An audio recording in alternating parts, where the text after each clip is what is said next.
नमस्कार मित्रों, मैं नवीन पंत आपके लिए एक और नई वीडियो लेके आया हूँ। पिछली बार की वीडियो में मैंने आपको एक मोटिवेशनल थॉट दिया था,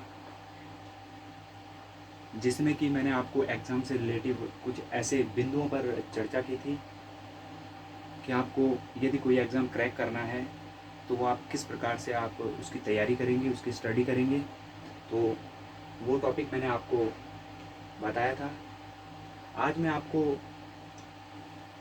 हिंदी का एक ऐसा टॉपिक बताने जा रहा हूँ जिसे आप भली भांति जानते हैं, जिससे आप भली भांति परिचित हैं, और शायद कई एग्ज़ामों में आपने ऐसे क्वेश्चन भी सॉल्व किए होंगे।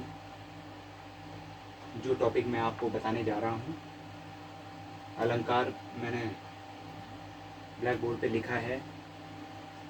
इससे रिलेटिव आपने कई क्वेश्चन अपने एग्ज़ामों में किए होंगे, परंतु कहीं ना कहीं हमको ऐसा लगता है कि कुछ ना कुछ कहीं ना कहीं छूट जाता है जब ऐसे क्वेश्चन आते हैं। कुछ एक काव्य की पंक्तियाँ दी जाती हैं और हमें कहा जाता है कि इसमें कौन सा अलंकार है, तो हम बिल्कुल कंफ्यूज हो जाते हैं कि हमने पढ़ा तो है, लेकिन इसमें कौन सा अलंकार है, इसमें हम हमेशा कंफ्यूज हो जाते हैं। तो आज मैं ये कंफ्यूज़न हमेशा के लिए आपका दूर करने आया हूँ। मेरा मानना है कि अगर आप ढंग से इस वीडियो को देखेंगे और इसे समझने का प्रयास करेंगे तो मुझे नहीं लगता कि आपको दोबारा ज़िंदगी में कभी भी जो है कि अलंकार की कोई वीडियो देखनी पड़ेगी, और ना ही कोई अलंकार आपको पढ़ना पड़ेगा। बस थोड़ा सा समझने की कोशिश करें, रटने की जो प्रवृत्ति है उसे समाप्त कर दें। हमारा NCF 2005 भी यही कहता है और बार बार कहता है कि रटने की जो हमारी प्रवृत्ति है उसे हमें समाप्त कर देना चाहिए। तो आज मैं आपकी वही प्रवृत्ति पीछे रखते हुए आपको समझाने की एक बेहतर कोशिश करूँगा। तो ज़्यादा टाइम ना बर्बाद करते हुए हम अलंकार पर ध्यान देते हैं। तो आइए, अलंकार देखिए, अगर आप एग्ज़ाम में जाते हैं तो आपको कुछ ऐसी पंक्तियाँ दी जाती हैं जिसमें लिखा रहता है कि इसमें कौन सा अलंकार है, छांटिए। सपोज़ ये है, कानन कुंडल मोर पखा उर्पे वन माल विराजत है। यानी कि कुल कानन कुंडल मोर पखा उर्पे वन माल विराजत है। अब इसमें बताइए कौन सा अलंकार है। अब क्या होता है, एग्ज़ाम में हम सर पकड़ के बैठ जाते हैं कि यार इसमें तो कौन सा अलंकार है, पता ही नहीं, क्योंकि हमने कभी ये इस तरीके से पढ़ा ही नहीं। ठीक है, तो आज हम आपको ऐसे सिस्टमेटिक ढंग से बताने जा रहे हैं जो कि आपकी स्मृति में चिरस्थायी समय तक विद्यमान रहेगा। ठीक है, तो हम टॉपिक पे आते हैं अब, अलंकार। ठीक है, अलंकार दो शब्दों से मिलकर बना है, अलम धन कार। ठीक है, जिसका अर्थ है आभूषण। आभूषण यानी कि जेवरात। ठीक है, आभूषण। देखिए, आभूषण क्या करते हैं, शरीर की शोभा बढ़ाते हैं। किसी भी स्त्री की सौंदर्यता को प्रकट करने के लिए उसे हम क्या करते हैं, अलंकारों से विभूषित करते हैं, यानी कि सोने चांदी के आभूषणों से विभूषित करते हैं। तब जाके उसके सौंदर्य में क्या होता है, परिवर्तन आता है और वो अच्छी दिखने लगती है। ऐसे ही काव्य की जो शोभा बढ़ाते हैं, ऐसे शब्द, ऐसे वर्ण जो काव्य की शोभा बढ़ाते हैं, उन्हें हम क्या कहते हैं, अलंकार कहते हैं। समझे? यानी कि जैसे हम किसी स्त्री की शोभा उसके आभूषणों से बढ़ती है, वैसे ही जो है कि काव्य की शोभा किससे बढ़ती है, अच्छे शब्दों से, अच्छे वर्णों से बढ़ती है। ठीक है, अब वो अच्छे शब्द और वर्ण क्या होते हैं, उनके नियम क्या हैं, हम आगे अलंकारों में पढ़ते हैं। ठीक है, अलंकार के बारे में आचार्य दंडी ने भी लिखा है। ठीक है, तो आगे ये देखिए, परिभाषा में लिखा है कि काव्य की शोभा बढ़ाने वाले धर्म अलंकार कहलाते हैं। यानी कि जो काव्य की शोभा बढ़ाते हैं वो क्या कहलाते हैं, अलंकार कहलाते हैं। ठीक है, अब अलंकार के प्रकार, अलंकार मुख्य रूप से तीन प्रकार के होते हैं। ठीक है, एक होता है शब्दालंकार, दूसरा अर्थालंकार और तीसरा है उभयालंकार। पहला शब्दालंकार, दूसरा अर्थालंकार और तीसरा उभयालंकार। देखिए, हमें एग्जाम में केवल दो ही अलंकार पूछे जाते हैं, एक शब्दालंकार और एक अर्थालंकार। उभय अलंकार को हम फिर कभी दूसरी वीडियो में गहन चर्चा में लाएंगे। अभी हमें केवल क्या पढ़ने हैं, शब्दालंकार और अर्थालंकार। ठीक है, पहला है शब्दालंकार। ठीक है, नाम से ही स्पष्ट है शब्दालंकार, जब शब्दों के माध्यम से काव्य की शोभा बढ़े तो वहाँ शब्दालंकार है। Doubt clear? शब्दालंकार जब किसी काव्य की पंक्ति में शब्दों से, यानी कि जो शब्द हैं, शब्दों से जो है कि शोभा बढ़े या रमणीयता लगे या आपको उत्कृष्ट लगे, प्रभावशाली लगे, शब्दों के माध्यम से केवल। ठीक है, तो वो क्या होता है, वहाँ पर क्या होता है, शब्दालंकार होता है। ठीक है, अब जैसे यहीं पे है कि कुल कानन कुंडल मोर पखा उर्पे वनमाल विराजत है, तो यहाँ पे देखो शब्दों का कितना अच्छा पुट बना है। देखो कुल कानन कुंडल, अच्छा लग रहा है ना। अगर मैं कुल की जगह कुछ और या कुछ ऐसा शब्द रख देता जो ना समझ में आता, ना ही उसका तुक बनता, ना उस पर कोई लय बनती, तो क्या काव्य की शोभा वैसे भी समाप्त हो जाती है। ठीक है, देखिए जो एक फ्लो होता है काव्य में, जो एक लय, एक टोन होती है, वो क्या होती है, काव्य को प्रभावित करती है। ठीक है, तो काव्य को प्रभावी बनाने के लिए, काव्य को जो कि उत्कृष्टता को पहुंचाने के लिए शब्दों का बहुत महत्वपूर्ण स्थान है। तो वहीं शब्दालंकार में क्या कहा गया है कि जब शब्दों के माध्यम से काव्य की शोभा बढ़े, ठीक है, तो वहाँ पे क्या होता है, शब्दालंकार होता है। ठीक है, अब आइए शब्दालंकार के भेद की, वाकई में शब्दालंकार कितने प्रकार के होते हैं, कितने प्रकार से जो है कि हमारा काव्य उनसे प्रभावित होता है। ठीक है, तो पहला प्रकार है अनुप्रास अलंकार। ठीक है, अमूमन ये आपने हर जगह, हर एग्जाम में ये अनुप्रास अलंकार का उदाहरण आता ही आता है। ठीक है, अनुप्रास अलंकार का। ठीक है, फिर आता है यमक अलंकार। ठीक है, फिर आता है श्लेष अलंकार, वक्रोक्ति और विप्सा। ये जो मोस्ट हैं, ये क्या इम्पोर्टेंट, जो हम एग्जामों में देखते हैं, अमूमन इनको ही देखते हैं ज़्यादातर। ठीक है, तो ये क्या है, शब्द अलंकार के भेद हैं। आप लिख भी सकते हैं, अपने नोट्स बनाते रहिए। देखो जब तक आप लिखोगे नहीं तब तक आप सीखोगे नहीं। ठीक है, एक तो मैं अगर डायरेक्टली आपसे कह रहा हूँ तो क्या होता है, इसमें आप कुछ समय तक तो अच्छा लगेगा, लेकिन कुछ जब टाइम बढ़ता जाएगा तो आप ये चीज़ें क्या हो जाते हैं, भूल जाते हैं। ठीक है, तो इसीलिए नोट्स बनाना बहुत ज़रूरी है। ठीक है, तो हम हैं शब्दालंकार। तो शब्दालंकार के कितने 5 भेद हैं, अनुप्रास अलंकार, यमक अलंकार, श्लेष अलंकार, वक्रोक्ति अलंकार और विप्सा अलंकार। ठीक है, अब धीरे धीरे हम इन पे फोकस करते हुए इनकी विस्तृत चर्चा करेंगे। ठीक है, तो पहला हमने बताया अनुप्रास अलंकार। ठीक है, शब्दालंकार के 5 भेद हैं, अनुप्रास, यमक, श्लेष, वक्रोक्ति और विप्सा। ठीक है, अब अनुप्रास अलंकार के भी 5 भेद हैं भाई। ठीक है, अनुप्रास अलंकार के भी 5 भेद हैं। देखो ध्यान से, अगर आप ध्यान लगा के पढ़ोगे तो आप ये हमेशा याद रखोगे। ठीक है, तो अनुप्रास अलंकार के कितने भेद हैं, 5 भेद हैं। ठीक है,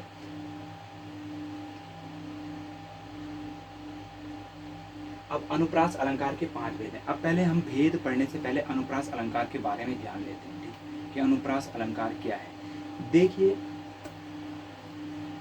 काव्य में जब व्यंजनों के माध्यम से बार बार पुनरावृत्ति होती है, यानी कि काव्य में जब व्यंजनों की बार बार पुनरावृत्ति होती है, काव्य की पंक्तियों में जब व्यंजनों की आवृत्ति बार बार होती है, यानी कि एक ही व्यंजन एक से अधिक बार आए, एक ही शब्द एक से अधिक बार आए, एक ही वर्ग एक से अधिक बार आए, तो वहाँ पे अनुप्रास अलंकार होता है। ठीक है, यानी कि एक ही वर्ण एक से अधिक बार आए तो वहाँ पे क्या होता है, अनुप्रास अलंकार होता है। ये भी हो सकता है कि एक ही शब्द के अनेक अर्थ आए, वहाँ पे भी क्या होता है, अनुप्रास अलंकार होता है। ठीक है, अब आगे हम अनुप्रास अलंकार के बारे में चर्चा करते हैं कि इसके कितने भेद हैं। ठीक है, तो अनुप्रास अलंकार के 5 भेद हैं, छेकानुप्रास, वृत्त्यानुप्रास, लाटानुप्रास, श्रुत्यानुप्रास और अंत्यानुप्रास। ठीक है, क्या छेकानुप्रास, पहले हम छेकानुप्रास को समझते हैं। ठीक है, जिस काव्य की पंक्ति में 2 या 2 से अधिक वर्णों की क्या होगी,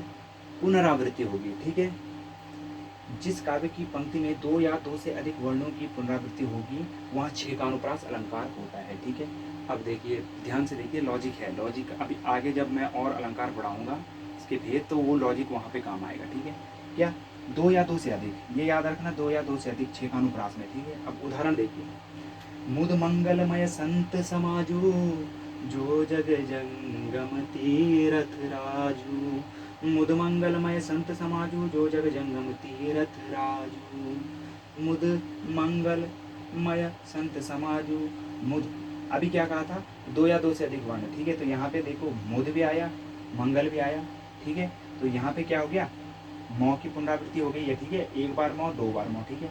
संत समाजू, सौ की भी हो गई है। जो जग जंगम, जो की भी हो गई है। तीरथ र राजू, है ना।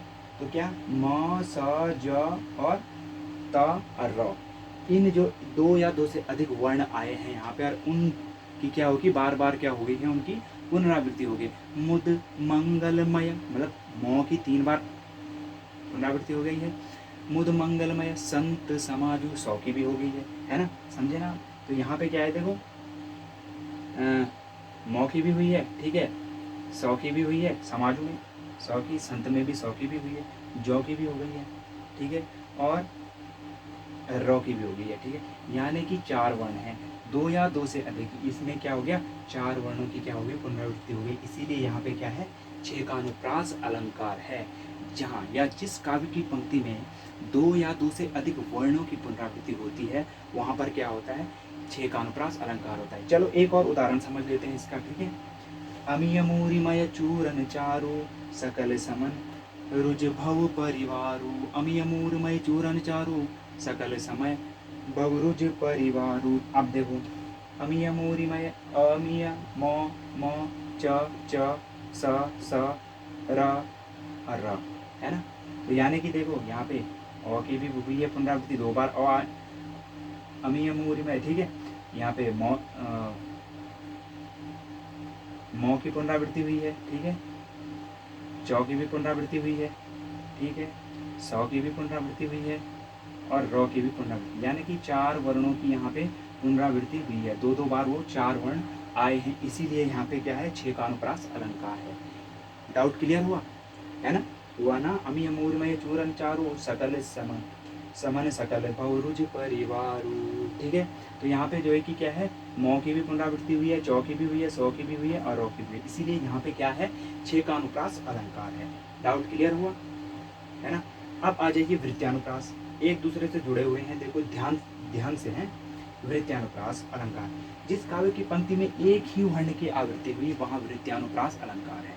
अभी हमने इससे छेकानुप्रास अलंकार में क्या पढ़ा, कि दो या दो से अधिक वर्णों की वहां पे क्या होती है, पुनरावृत्ति होती है। अब वृत्त्यानुप्रास में क्या होता है, यहाँ केवल एक ही वर्ण की आवृत्ति होती है। अब कैसे, उदाहरण से हम समझते हैं। देखिए, काम कोह कलिमल करिगन के, काम कोह कलिमल करिगन के, मतलब काम कोह कलिमल करिगन के, जो काम और क्रोध हैं वो कलयुग के क्या है, मल, दूषण है, ठीक है। काम कोह कलिमल करिगन के, तो यहाँ पे देखो जो आवृत्ति हुई है, क्या बताया इसका, जो है कि वृत्त्यानुप्रास में क्या है, एक ही वर्ण की क्या होती है, आवृत्ति होती है। तो यहाँ पे देखो क की आवृत्ति हुई है, केवल क की आवृत्ति हुई है, ठीक है। इसीलिए यहाँ पे ये देखो क की आवृत्ति हुई है, इसीलिए यहाँ पे क्या है, वृत्त्यानुप्रास अलंकार है, ठीक है। एक ही वर्ण की तो हुई है ना। तो यहाँ परिभाषा में क्या बताया उसने, जिन काव्य की पंक्ति में केवल एक ही वर्ण की आवृत्ति हो, वहां पे क्या होता है, वृत्त्यानुप्रास अलंकार होता है, ठीक है।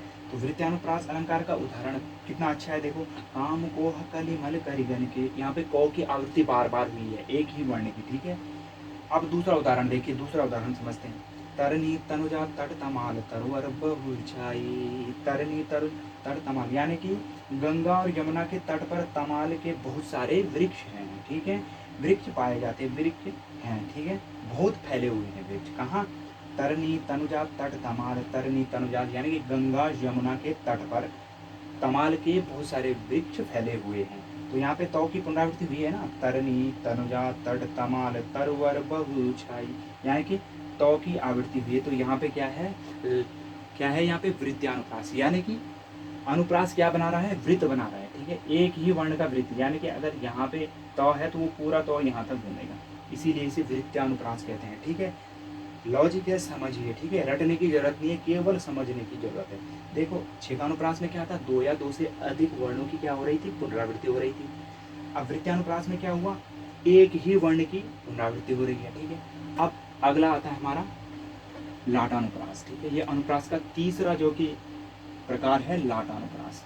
परिभाषा देखिए, जब किसी काव्य की पंक्ति में शब्द या वाक्य की आवृत्ति हो तो वहां लाटानुप्रास होता है। देखो इसमें और डिफरेंट आ गया, अभी तो हम वर्ण की बात कर रहे थे, अब क्या, चेंज होके क्या गया, वो वर्ण मिलकर क्या शब्द बनाने लग गए। ठीक है, पहले में हमने पढ़ा था कि दो या दो से अधिक वर्ण, छेकानुप्रास में दो या दो से अधिक, वृत्त्यानुप्रास में एक ही वर्ण की आवृत्ति हो रही थी। अब लाटानुप्रास में पूरे शब्द की ही आवृत्ति होने लग गई है। ठीक है, उदाहरण देखो, लाटानुप्रास में क्या हो गया, पूरे शब्द की ही पुनरावृत्ति होने लग गई है। तो अब उदाहरण है, वही मनुष्य है जो मनुष्य के लिए जिए। ठीक है, क्या कि वही मनुष्य है जो मनुष्य के लिए जिए। अब देखो यहाँ मनुष्य शब्द कितनी बार आया है, 2 बार आया है। ठीक है, आया ना, शब्द ही है ना, मनुष्य शब्द 2 बार आया, इसीलिए वहां पे क्या है, लाटानुप्रास अलंकार है। डाउट क्लियर हुआ कि लाटानुप्रास में क्या हो गया, अब वहां वर्ण बदलकर अब वो शब्द में परिवर्तित हो गया है। अब जहां पर 2 या 2 से अधिक शब्दों की पुनरावृत्ति हो, या जहां पे एक ही शब्द 2 बार आए, तो वहां पे क्या होता है, लाटानुप्रास अलंकार होता है। इसका दूसरा उदाहरण काफी अच्छा उदाहरण है कि पूत कपूत तो क्या धन संचय, पूत सपूत तो क्या धन संचय, पूत कपूत तो क्या धन संचय, पूत सपूत तो क्या धन संचय। अब देखिए, पूत यहाँ पे भी आया है, यहाँ पे भी आया है। ठीक है, कपूत और सपूत है तो पूत ही तो है ना, यहाँ पे भी आया है, तो भी आ गया है, क्या भी आ गया, धन संचय और धन संचय आ गया। अर्थ समझ लेते हैं पहले। पूत कपूत तो क्या धन संचय, यानी कि अगर पूत कुपुत्र हो तो धन कमाने से या धन इकट्ठा करने से कोई लाभ नहीं है, क्योंकि आपका वो कुपुत्र जो है कि आपकी पूरी संपदा को क्या कर देगा, नष्ट कर देगा, बर्बाद कर देगा, है ना। और वहीं दूसरी पंक्ति में पूत सपूत तो क्या धन संचय, और अगर पुत्र सुपुत्र है आपका तो तब भी धन संचय करने से कोई लाभ नहीं है, क्योंकि आपका सुपुत्र ही आपको धन संचय कर लेगा, आपका जो है कि मान सम्मान कर लेगा, आपकी प्रतिष्ठा, तो आपको धन कमाने की तब भी जरूरत नहीं है, क्योंकि आपका लालन पालन आपका सुपुत्र कर सकता है। ठीक है, तो यहाँ पे क्या है, देखिए जो शब्द की पुनरावृत्ति हुई है, शब्द जो है कि दोहराए गए हैं, तो इसीलिए यहाँ पे क्या है, लाटानुप्रास अलंकार है। ठीक है, अब आगे आ जाइए, चौथा और इंटरेस्टिंग है, श्रुत्यानुप्रास अलंकार। अभी तक हमने पढ़ा कि छेकानुप्रास में हमने पढ़ा 2 या 2 से अधिक वर्णों की क्या हो रही थी, पुनरावृत्ति हो रही थी। वृत्त्यानुप्रास में एक ही वर्ण की पुनरावृत्ति हो रही थी। लाटानुप्रास में क्या हुआ, पूरे शब्द की ही पुनरावृत्ति हो गई। ठीक है, अब श्रुत्यानुप्रास में क्या हुआ, यहाँ आपने वर्णमाला में जो है कि आपने व्यंजनों में क वर्ग,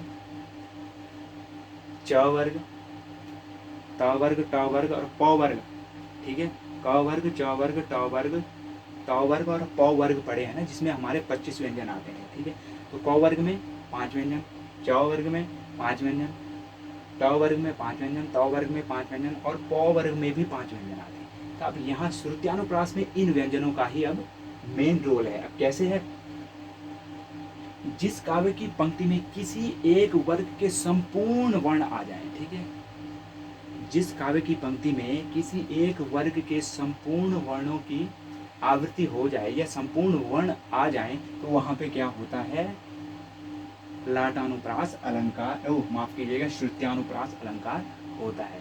यानी कि जब काव्य की पंक्ति में किसी भी वर्ग, क वर्ग का हो, च वर्ग का हो, त वर्ग का, ट वर्ग का, प वर्ग का, किसी भी वर्ग का यदि संपूर्ण वर्ण आ गए, तो वहां पे क्या होता है, श्रुत्यानुप्रास अलंकार होता है। कैसे, उदाहरण से समझते हैं। ठीक है, दीनांत था थे दीननाथ डूबते, सधेनु आते ग्रह ग्वाल बाले, सधेनु आते ग्रह ग्वाल बाले।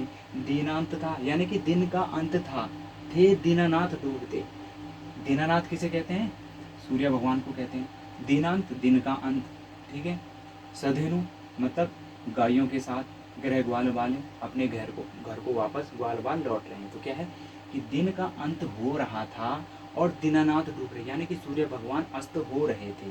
सधेनु आते ग्रह ग्वाल बाले, और अपने गायों को अपने साथ लेकर ग्वाल बाल अपने घर वापस लौट रहे थे। दीनांत था। अब देखिए यहाँ पे क्या, जो तो वर्ग है, ठीक है, जो तो वर्ग है उसके संपूर्ण वर्ण, तो वर्ग के संपूर्ण आए कैसे, देखिए तो आया है ना, थ द ध न, पूरे वर्ण त थ द ध न, यानी कि पूरा वर्ग आ गया। ठीक है, तो वर्ग आ गया। तो क्या श्रुत्यानुप्रास में क्या होता है कि पूरा वर्ग ही आ जाता है। ठीक है, पहले क्या, दो या दो से अधिक वर्णों की पुनरावृत्ति हुई छेकानुप्रास में, ठीक है। वृत्यानुप्रास में एक वर्ण की ही आवृत्ति हुई, ठीक है। लाटानुप्रास में पूरे शब्द की आवृत्ति हो गई। श्रुत्यानुप्रास में क्या पूरे वर्ग की आवृत्ति हो गई, है ना। 5 वर्गों में से किसी एक वर्ग के संपूर्ण वर्णों की क्या होती है, आवृत्ति होने लग जाती है, ठीक है। तो श्रुत्यानुप्रास अलंकार कहलाता था। उदाहरण मैंने आपको बता दिया, इतना बढ़िया उदाहरण कि दीनांत तथा थे दीननाथ डूबते श्रद्धेनु आते ग्रहग्वाल बाले, ठीक है। अब जो अंतिम अनुप्रास है वो है अंत्यानुप्रास अलंकार, ठीक है। जो अनुप्रास का जो अंतिम भेद है अंत्यानुप्रास अलंकार है, ठीक है, जिसके अंत में अनुप्रास हो या तुक हो। आपने तुक वाली कविताएं तो सुनी होगी, आना जाना खाना लाना दीवाना मर जाना।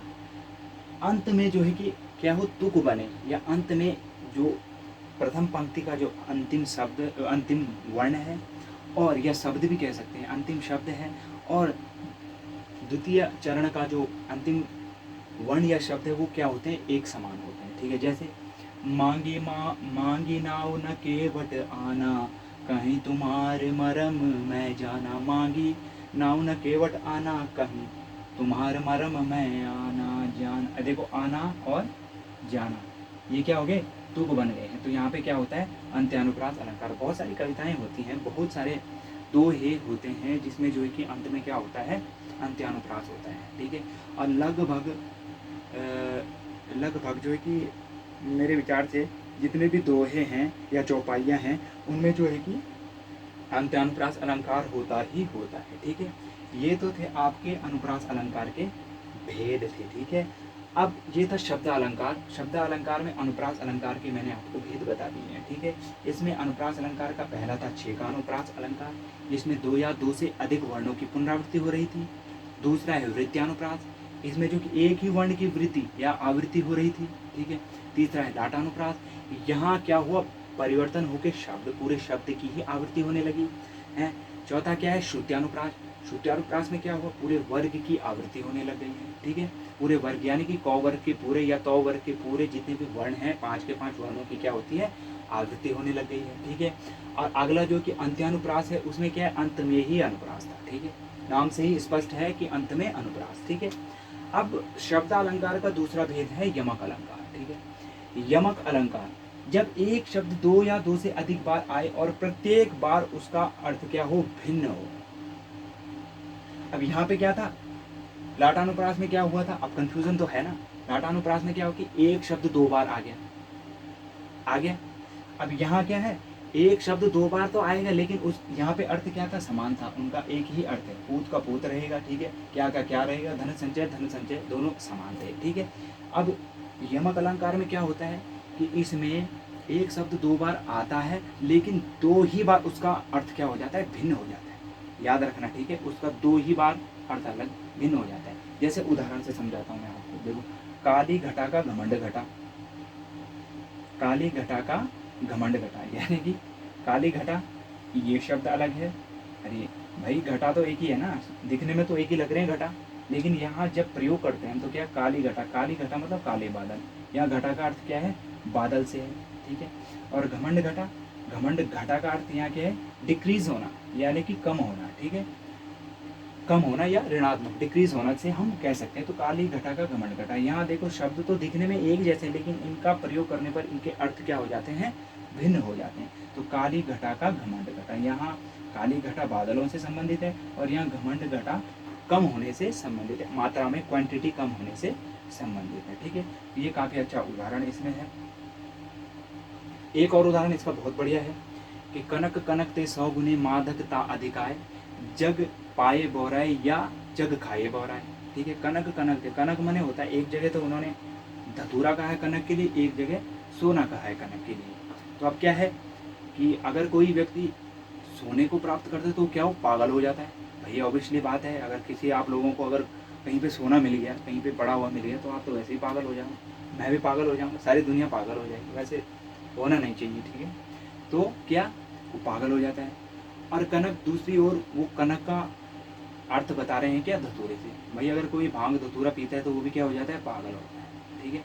शब्द तो एक ही है दिखने में, लेकिन जब अगर हम उसे वाक्य में प्रयोग या पंक्ति में प्रयोग, भावार्थ से पंक्ति में प्रयोग करते हैं तो उससे क्या होता है, उसके अर्थ क्या हो जाते हैं, अलग अलग हो जाते हैं। तो कनक कनक ते सौ गुने मादकता अधिकाई, यानी कि सोने में भी और किसमें, धतूरे में भी क्या मादकता क्या होती है, 100 गुने से भी अधिक, 100 गुने से भी अधिक नशा होता है इनमें। ठीक है, एक एक और जहाँ जिसको सोना मिलता है वो पागल हो जाता है, और दूसरी ओर जो धतूरे का सेवन करता है वो भी क्या हो जाता है, पागल हो जाता है। तो यहाँ कनक के कनक कनक दो शब्द हैं और दोनों ही बार इसका अर्थ क्या है, भिन्न है। ठीक है, अब अगला जो हमारा अलंकार है श्लेष अलंकार, ये परीक्षा की दृष्टि से काफी महत्वपूर्ण है और सबसे सरल भी है, मैं कहता हूँ। ठीक है, श्लेष का अर्थ होता है चिपका हुआ। ठीक है, अभी तक हमने क्या पढ़ा कि दो शब्द क्या है कि शब्द की पुनरावृत्ति हुई लाटानुप्रास में। ठीक है, यमक में क्या हुआ, शब्द दो बार आए लेकिन दोनों ही बार इनका अर्थ भिन्न था। अब यहाँ क्या है, शब्द एक ही रहेगा लेकिन इसके अनेक अर्थ हो जाएंगे। श्लेष मतलब चिपका हुआ, यानी कि एक शब्द है, दिख तो वो एक रहा है लेकिन जब हम उन्हें डिवाइड करेंगे, श्लेष से अलग करेंगे, तो उसके अर्थ अलग अलग हमें नजर आएंगे। अगर हम उसे किसी और क्षेत्र में प्रयोग करेंगे तो उसका अलग नतीजा मिलेगा, अगर दूसरी जगह प्रयोग करेंगे उस शब्द का तो वहाँ अलग नतीजा मिलेगा। मतलब हमारा नजरिया जिस हिसाब से जाएगा हम उसे उस हिसाब से देखेंगे। अब उदाहरण से समझाता हूँ मैं, बहुत अच्छा उदाहरण है श्लेष अलंकार का, कि चरण धरत चिंता करत फिर चितवत चहु ओर, सुगरन को ढूंढत फिरत कवि व्यभिचारी चोर। चरण धरत चिंता करत, यानी कि चरणों को रखते हुए चिंता कर रहे हैं, कौन कौन, आगे देखिए, चरण धरत चिंता करत फिर चितवत चहु ओर, और जो आपका जो उनका चित है वो भी क्या, चारों ओर घूम रहा है। सुगरन को ढूंढत फिरत कवि व्यभिचारी चोर, देखो ये तीन अर्थ निकल रहे हैं। ठीक है, कवि व्यभिचारी और चोर, किसके लिए, सुगरन, सुगरन होता है सोना, सुगरन होता है सुंदर शब्द, और सुगरन होता है सुंदर चेहरा। ठीक है, तो यहाँ सुगरन का अर्थ इन तीन के लिए प्रयोग किया गया है कि चरण धरा चिन्ह। देखिए, चरणों को रखते हुए कवि भी, जब अगर कोई अपनी काव्य की कीर्ति कर रहा है या कोई काव्य रचना कर रहा है तो वो क्या करता है, सुंदर शब्दों की रचना करता है। तो सुंदर शब्दों की रचना क्या, सुगरन कहलाती है। ठीक है, क्या सुगरन कहलाती है। ठीक है, मैं थोड़ा जरा, अगर आपने स्क्रीनशॉट लेना तो आप स्क्रीनशॉट ले सकते हो। ठीक है,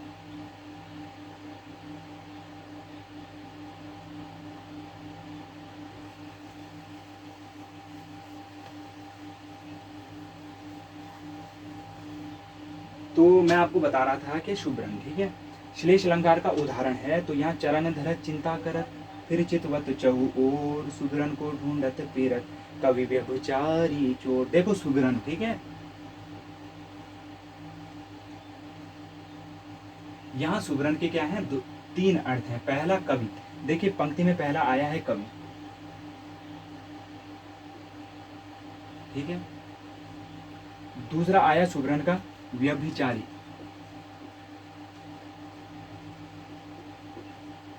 और तीसरा सुगरन का अर्थ क्या है, चोर। देखो सुगरन प्रयोग अनेक कवियों ने अलग अलग जगह अब सुगरन का प्रयोग किया है। देखिए कैसे, जब कवि जो है कि अपनी काव्य की रचना करता है तो सुंदर शब्दों को उकेरता है, मतलब नए नए शब्द, अच्छे अच्छे शब्द लाता है ताकि उसकी कविता क्या हो, सुंदर हो। तो उसे जो वो काव्य की रचना करता है, सुंदर शब्दों की सृष्टि करता है, रचना करता है, तो वहाँ उसके लिए भी सुगरन का प्रयोग किया जाता है। ठीक है, तो इसीलिए यहाँ पे कवि के लिए सुगरन का प्रयोग किया जाता है। यानी कि एक अर्थ ये हो गया सुगरन का, मैंने बताया ना, चिपका हुआ, श्लेष यानी कि चिपका हुआ, एक शब्द में अनेक अर्थ चिपके हुए होते हैं। तो सुगरन का पहला अर्थ यहाँ कवि के लिए हुआ, जो कि सुंदर सृष्टि की रचना, जो सुंदर काव्य सृष्टि की रचना करता है। व्यभिचारी, व्यभिचारी, अब व्यभिचारी वो मनुष्य होता है जो केवल अच्छे चेहरों को पसंद करता है, जो पर्सनालिटी में भारी पर्सनालिटी को पसंद करता है। ठीक है, अगर कोई व्यक्ति, सपोज आप लड़की देखने जाते हैं ना, अगर आप लड़की देखने जाते हैं तो ये तो होता ही नहीं है कि आप पर्टिकुलर किसी एक जगह गए, आपको लड़की पसंद आई, आपने हाँ कर दी, नहीं। अमूमन जब तक आपने पूरा शहर नहीं ढूंढा, आपको पसंद नहीं आई, तो क्या होता है, तब तक आप शादी के लिए घर वालों को मतलब मना नहीं करते हैं। ठीक है, तो वो ही है, जब तक आप 50 लड़कियां नहीं देखते हैं तब तक आपको ये नहीं लगता कि ये मेरे लिए कंफर्टेबल है। लेकिन व्यभिचारी मनुष्य क्या होता है, होता है इसी प्रवृत्ति का है, लेकिन वो क्या, वो हम अवगुण और गुण दोनों देखते हैं, वो क्या केवल गुण ही गुण देखेगा या अवगुण ही अवगुण, यानी कि उसका शरीर उसे पसंद आएगा, उसके अंदर अवगुण क्या दोष है उसे कुछ प्रश्न नहीं है, उसे क्या केवल चेहरे से सौंदर्यता से मतलब रहता है, तो वो क्या कहलाता है, व्यभिचारी मानव कहलाता है। ठीक है, तो सुगरन का अर्थ यहाँ भी लिखा हुआ है। ठीक है, तो यहाँ पे जो है कि व्यभिचारी मनुष्य के लिए सुगरन का प्रयोग हुआ। अब तीसरा आया है चोर। अब चोर, यहाँ चोर मतलब सोने से संबंधित है। सुगरन का अर्थ क्या है, सोने से संबंधित है। कैसे, चरण धरत चिंता, मतलब चरणों को रखते हुए क्या है, वो भी चिंता कर रहा है कहीं मैं पकड़ा ना जाऊं। फिर चितवत चहु ओर, और अपने चित्त को चारों ओर दौड़ा रहा है। कैसे, कि कोई मैं सुगरन को ढूंढ, और सोने को ढूंढने के लिए क्या कर रहा है, प्रयास कर रहा है। कौन, चोर। सोने के अर्थ में लिखा है। वहीं व्यभिचारी कवि के लिए, व्यभिचारी मनुष्य के लिए क्या कहा गया है, कि चरण धरत मतलब चारों ओर जा रहा है वो। ठीक है, हर जगह जा रहा है, चरण रख रहा है, और सोच समझ कर चारों ओर चित्त भी उसका है। ठीक है, चरण चिंता कर फिर चित्तवत चौ और सुगरन को ढूंढत। मैंने कहा था ना, वो सुंदर चेहरे की खोज के लिए सुगरन, सुंदर चेहरे, सुगरन को ढूंढत फिरत कभी व्यभिचारी चोर, और व्यभिचारी भी सुंदर सृष्टि के लिए कर रहा है। और चोर का मैंने आपको बता दिया। ठीक है, कि क्या चोर भी क्या कर रहा है, सोने की खोज के लिए ये हथकंडे अपना रहा है। तो यहाँ सुगरन का जो अर्थ है चिपका हुआ, श्लेष मेन है यहाँ पे, क्या है, श्लेष अलंकार का ये सुप्रसिद्ध उदाहरण है। ठीक है, चरण धरत चिंता करत फिर चितवत चहु ओर, सुगरन को ढूंढत फिरत कभी व्यभिचारी चोर। तो ये श्लेष अलंकार का उदाहरण है कि चिपका हुआ, एक शब्द के अनेक अर्थ निकल जाते हैं। ठीक है, अब अगला हमारा है अलंकार में वक्रोक्ति अलंकार। देखिए वक्रोक्ति अलंकार में क्या है, टेढ़ी उक्ति, वक्र उक्ति। उक्ति कैसी है, वक्र के समान है। वक्र कैसा होता है, क्षैतिज वक्र, ऊर्ध्वाधर वक्र, आपने सुने हैं ना। तो कैसी वक्र है, टेढ़ी मेढ़ी, मतलब कहा कुछ जा रहा है और सुनने वाला सुन कुछ और रहा है, यानी कि मैं तो कुछ और एक्सप्लेन कर रहा हूँ। ठीक है, लेकिन वो समझ कुछ और रहा है। उदाहरण से आइए, उदाहरण समझते हैं। एक कहो वर देत भव, भाव चाहिए चित्त, अरे सुनी कहो कोई बोले भवई भाव चाहिए। यानी कि एक व्यक्ति क्या कह रहा है, एक कहो वर देत भाव, यानी कि एक व्यक्ति कह रहा है कि भगवान वर देते हैं, भाव चाहिए चित्त, हमारे मन में क्या चाहिए, भाव होना चाहिए। क्या भगवान, वो तो अपनी बात कह रहा है कि एक कहो वर देत भाव, भाव चाहिए चित्त, भगवान वर देते हैं। भाई नॉर्मल है, मैं कह रहा हूँ कि भगवान वर देते हैं, हमारे हृदय में क्या होना चाहिए, भाव होना चाहिए। मैं तो आपसे फॉर्मली कह रहा हूँ। ठीक है, अब वो क्या सुन रहा है, वो क्या समझ रहा है कि सुन कहो कोई बोले भवे भाव चाहिए। अब वो सुन के क्या कह रहा है कि यार सच में यार बोले क्या भाव चाहिए, क्या बोले भाव चाहिए, भाव के पिपासु हैं क्या। यानी कि भगवान जो है कि क्या उसके पिपासु हैं, नहीं।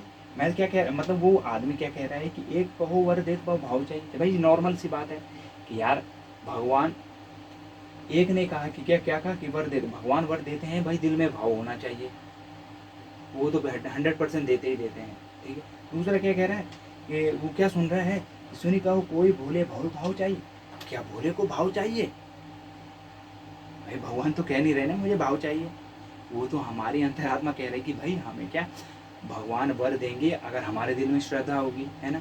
तो क्या वो कह कुछ और रहा है, सुनने वाला समझ कुछ और रहा है, तो ये टेढ़ी उक्ति होती है। तो जहाँ पे आपको कन्फ्यूजन क्रिएट हो कि वो कुछ अपनी बात कहना चाह रहे हैं और समझने वाला कुछ और समझ रहा है, तो वहाँ पे क्या होता है, वक्रोक्ति, ये वक्रोक्ति अलंकार होता है। ठीक है, ये क्या है, शब्दालंकार का क्या है, चौथा भेद है। ठीक है, अब नेक्स्ट आता है हमारा विप्सा अलंकार। ठीक है, विप्सा अलंकार, शब्दों को दोहराना। विप्सा का अर्थ ही होता है शब्दों को दोहराना, यानी कि जैसे कहीं पे कोई गलत काम हो गया तो हमारे मुंह से क्या क्या निकलता है, छिची, अरे अरे अरे, नहीं होता कई बार, अरे राम राम राम ऐसे निकलता है ना।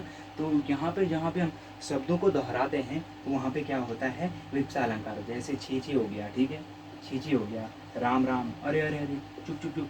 अब जैसे कहीं पे पड़ोस में कोई लड़ाई झगड़ा हो रहा है ना, तो हम कहीं पे खड़े हो गए, खिड़की के सामने कान लगाया हमने, तो पीछे से अगर भाई आगे पीछे से या बहन आ गई तो क्या बोलते, चुप चुप जरा सुनने दे, तो चुप चुप।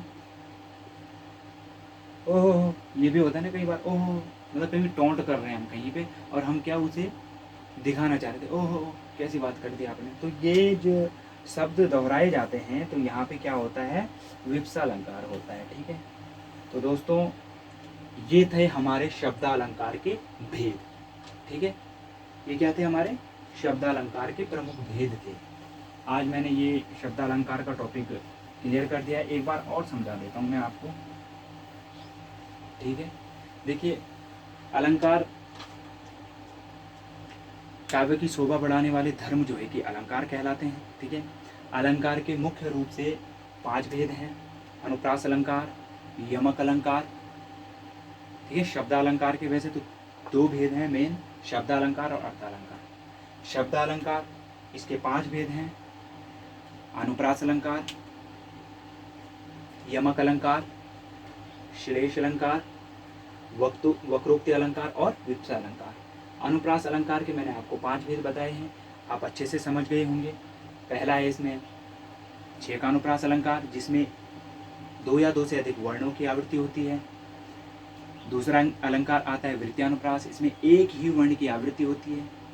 तीसरा है लाटानुप्रास, इसमें ना एक वर्ण की होती है ना ही 2 वर्ण की होती है, अर्थात इसमें पूरे शब्द की ही पुनरावृत्ति होने लग जाती है। ठीक है, तीसरा बताया था मैंने, चौथा बताया श्रुत्यानुप्रास, इसमें जो है कि पूरे वर्ग की होती है, कोई सा भी वर्ग, क वर्ग, त वर्ग, ट वर्ग, ठीक है, च वर्ग और प वर्ग जो भी आए उसमें से सभी जितने भी उनके वर्ण होते हैं एक वर्ग के, उनका था उदाहरण मैंने काफ़ी अच्छा बताया था आपको। दीना बताया था, कौन सा, दीनांत था, थे, दीननाथ, दूत थे, सदेनु आते, गृहग्वाल वाले।